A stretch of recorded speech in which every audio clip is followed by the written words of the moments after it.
అందరికీ నమస్కారం. నేను మీ వంగవీటి నరేంద్ర. ఈరోజు కొన్ని ముఖ్య విషయాలు ప్రజలకు తెలియజేయాలని చెప్పని ఈ వీడియో చేస్తున్నాం. ఏంటంటే అది ఒక పచ్చ మీడియాకి అనుబంధమైనటువంటి ఒక యూట్యూబ్ ఛానల్లో మొన్న 3 రోజుల క్రితం ఒక విషయాన్ని చూశాను. ఆ యూట్యూబ్ ఛానల్ పేరు థింక్ ఆంధ్ర. థింక్ ఆంధ్రాలో ఏం చెప్పాడంటే అతను అనేక విషయాలు మాట్లాడుతూ జగన్మోహన్ రెడ్డి గారు సత్యసాయిబాబా శత జయంతి ఉత్సవాలు జరుగుతుంటే దానికి ఆంధ్ర రాష్ట్రం ప్రభుత్వం తరపు నుంచి 10 కోట్లు కేటాయిస్తే అది కేటాయించడం తప్పు, ప్రజాధనాన్ని దుర్వినియోగం చేస్తున్నారని చెప్పని జగన్మోహన్ రెడ్డి గారు కోర్టులో పిటిషన్ వేశారు. ఇది దుర్మార్గం కాదా అని చెప్పని వాడు మాట్లాడాడు.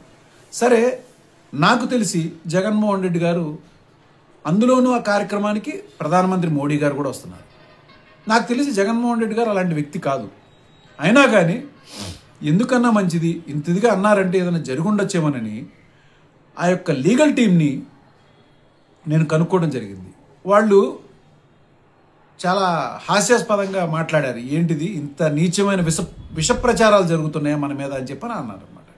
అయితే ఈ థింక్ ఆంధ్ర అన్నోడికి థింక్ చేయమని చెప్తున్నాను. అరే, థింక్ ఆంధ్ర ఏదైతే చంద్రబాబు నాయుడు గారి యొక్క నీచమైన బుద్ధి ఉందో చూసావా, ఎలా 2014లో వాడుకుని మోడీ గారిని కనీసం ఆయన వయసుకి కూడా గౌరవం ఇవ్వకుండా, ఆయన పదవికి కూడా గౌరవం ఇవ్వకుండా, అవసరం తీరిపోయిందన్నాక బూతులు మాట్లాడారు చూడు. అంత నీచమైన సంస్కృతి అయితే జగన్మోహన్ రెడ్డి గారిది కాదు. మళ్ళా అవసరం అనుకున్నప్పుడు సిగ్గు, లజ్జ, విశ్వాసం, మానవత్వం అసలు ఏమీ లేవులే. అలాంటి చాలా విలువైన పదాలు ఏవి మీ దగ్గర లేవు. వెళ్ళి కాళ్ళు పట్టుకున్నారు చూడు అవసరం కోసం. అది కానీ జగన్మోహన్ రెడ్డి గారు ఎప్పుడైనా కానీ ఎప్పుడు కూడా ఎన్డీఏ కూటమిలో లేరు. అయినా కానీ ప్రధానమంత్రి గారికి ఇవ్వాల్సినటువంటి గౌరవం ఎప్పుడు ఆయన ఇస్తానే వచ్చారు.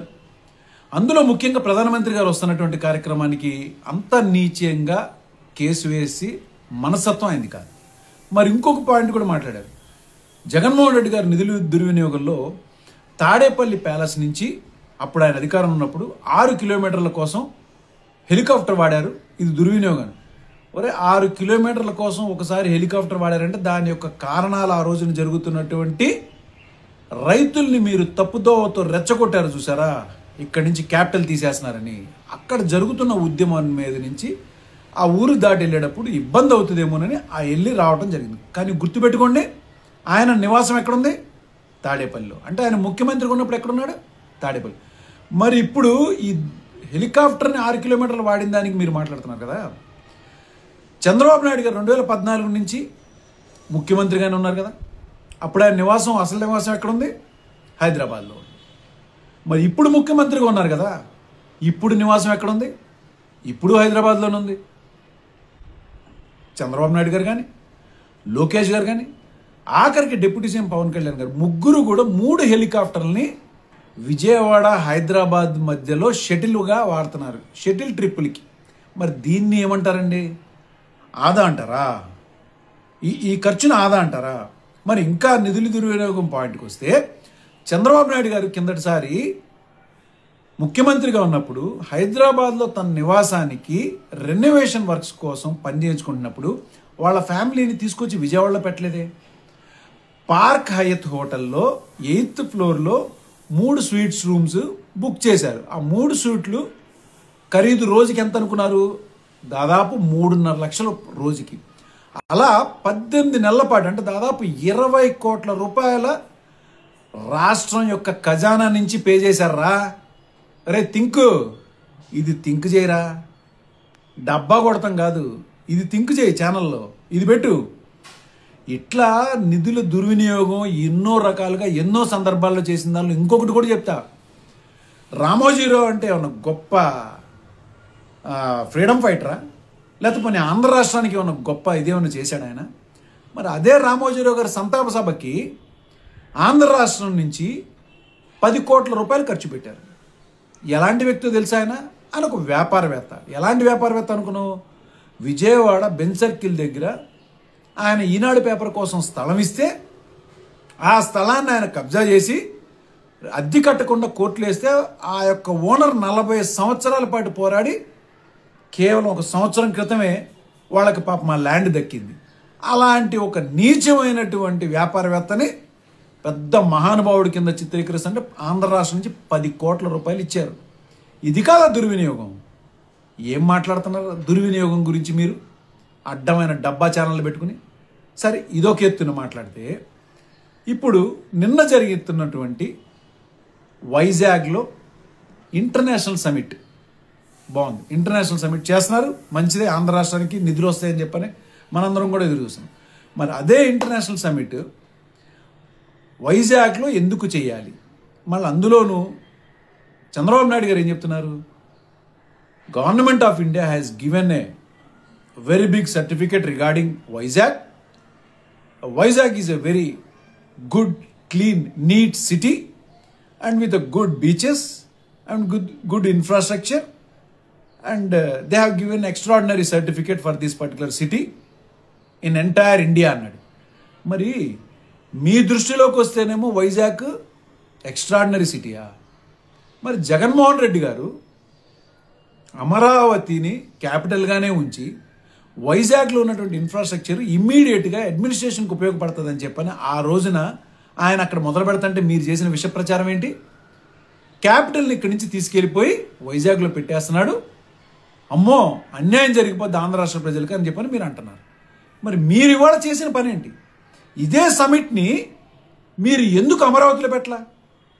పోనీ ఇదే ఆంధ్ర యూనివర్సిటీలో పెట్టినటువంటి కాన్ఫరెన్స్ని ఇక్కడ నాగార్జున యూనివర్సిటీలో పెడితే బాగుండేది కదా. మరి మీరు కాదా అమరావతి రైతులకు అన్యాయం చేస్తుంది? మీరు కాదా మోసం చేస్తుంది? పోనీ మీరు ఎవరిని ఫాలో అవుతున్నారు? జగన్మోహన్ రెడ్డి గారినే ఫాలో అవుతున్నారు, అంతేనా? ఏదైతే జగన్మోహన్ రెడ్డి గారు అడ్మినిస్ట్రేటివ్ క్యాపిటల్ కింద వైజాగ్ని పెడతానన్నారో అక్కడ ఉన్న ఇన్ఫ్రాస్ట్రక్చర్ని, అక్కడ ఉన్నటువంటి ఫెసిలిటీస్ని బేస్ చేసుకుని, రిసోర్సెస్ని బేస్ చేసుకుని చేస్తుంటే మీరేం విష ప్రయోగాలు చేశారా? ఎన్ని విష ప్రచారాలు చేశారు? ఇవాళ మీరు చేస్తే అది కరెక్ట్. సరే, ఇదొక ఎత్తు. మరి ఈ యొక్క సిఐఐ పార్ట్నర్షిప్ ఇంటర్నేషనల్ సమిట్కి ఎవరెవరు హాజరవ్వాలి? కూటమి ప్రభుత్వం నుంచి చంద్రబాబు నాయుడు గారు, వాళ్ళ కొడుకు లోకేష్, బాగుంది.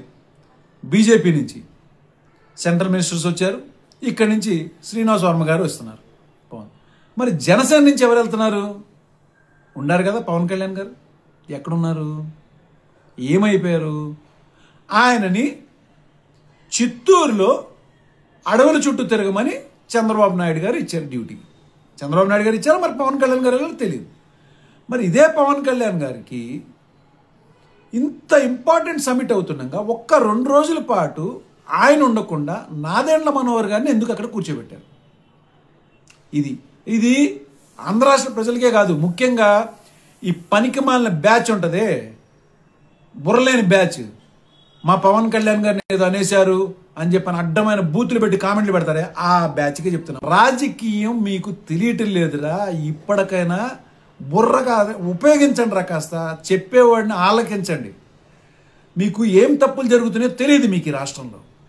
ఇప్పుడు అదే పవన్ కళ్యాణ్ గారు ఏం చెప్పారు అధికారం వచ్చే ముందు?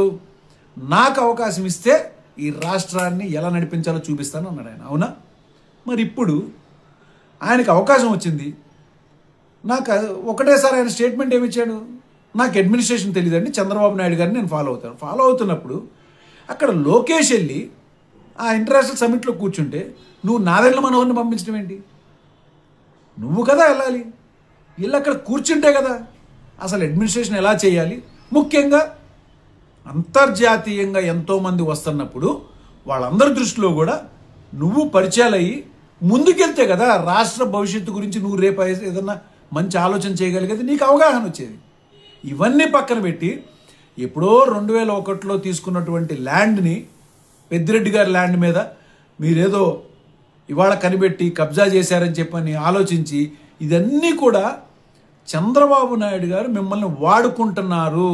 నేను ముఖ్యంగా చెప్తున్నా, ఈ జనసేన బ్యాచ్కి వీళ్ళందరికీ చెప్తున్నా, మీకు కొంచెం పాటి ఆలోచన కూడా లేదు మీకు. ఎందుకో చెప్తున్నా, చిన్న పాయింట్ చెప్తా. ఇదే చంద్రబాబు నాయుడు గారు 2001లోనే పెద్దిరెడ్డి గారు వాళ్ళు ఆ ల్యాండ్ తీసుకున్నప్పుడు అప్పటి నుంచి ఇప్పటికీ 3 సార్లు ముఖ్యమంత్రి. 2001లో ఆయన ముఖ్యమంత్రి, 2014లో ఆయన ముఖ్యమంత్రి ఉన్నాడు, ఇప్పుడు ప్రస్తుతం ముఖ్యమంత్రి సంవత్సరాల కాలం గడిచిందా? కానీ ఆయన కానీ వాళ్ళ కొడుకు కానీ ఆ టాపిక్ని కానీ ఆ యొక్క పాయింట్ని కానీ టచ్ చేశారా? చేయలే. ఎందుకని? దానిలో ఎటువంటి తప్పు లేదు, అది జెన్యున్గానే వాళ్ళకి ల్యాండ్ ఉన్నది అని చెప్పని. మరి ఇది పవన్ కళ్యాణ్ గారిని ఎందుకు డైవర్ట్ చేయించి అటు పంపించారు అంటే, పిల్లి మెడలో గంట కట్టి ఆయనని పబ్లిక్ ముందు ఫూల్ చేయటానికి చేస్తున్నారా? అదిరా తెలుగుదేశం యొక్క బుర్ర. తెలుగుదేశం రాజకీయం అలానే ఉంటుంది, వాడుకుని వదిలేసే విధానం ఇలానే ఉంటుంది. అయితే నేను ఇంకా 3 పాయింట్లు చెప్తా. ఎక్కడెక్కడ ముఖ్యమైన స్థానాల్లో పవన్ కళ్యాణ్ గారిని పక్కన పెట్టారో మీ బుర్రలకి పదునిస్తా.